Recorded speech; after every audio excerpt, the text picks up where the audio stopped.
प्यारे बच्चों, अस्सलाम वालेकुम वरहमतुल्लाहि वबरकातुहू। देखिए लिखा हुआ है सबक नंबर 3, अल्लाह ताला के एहसानात। अल्लाह ताला हमारा खालिक है, राज़िक है, हम सब उसके बंदे हैं। उसने हम पर बहुत से एहसान किए हैं, उसने हम पर बहुत से एहसानात किए हैं।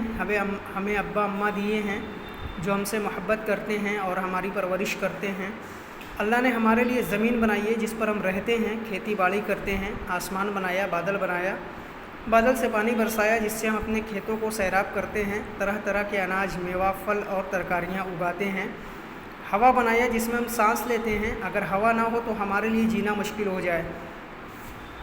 अल्लाह ने हमको अच्छा जिस्म अता किया, आज़ा दुरुस्त बनाया। हमको लूला, लंगड़ा और काना व अंधा नहीं बनाया।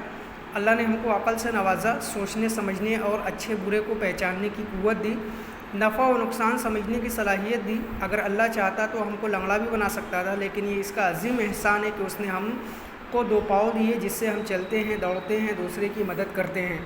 अल्लाह ने हमारे फ़ायदे के लिए दरिया, नहर, झील और समंदर को बनाया।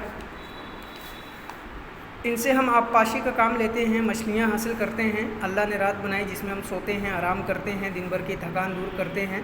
सुबह ताज़ा दम होकर उठते हैं और दिन में अपने काम करते हैं। अल्लाह ने हमको ज़बान दी जिससे हम बोलते हैं, चीज़ों को चखते हैं, मीठी, खट्टी और कड़वी व कसैली चीज़ों का पता लगाते हैं, अपने ख़यालात को दूसरे तक पहुँचाते हैं। अगर ज़बान ना होती तो हम बहुत सारी नेमतों से फ़ायदा उठाने से महरूम रहते। हमें अल्लाह ने आग जैसी नेमत अता की है जिससे हम अपने माँ बाप को देखते हैं, कुरान पढ़ते हैं, किताबें पढ़ते हैं, कुदरत के मनादिर देखते हैं और उसकी हम्दो सना बयान करते हैं। आप भी इस सबक को पढ़िए और वॉइस को रिकॉर्ड करके हमें सेंड करिए।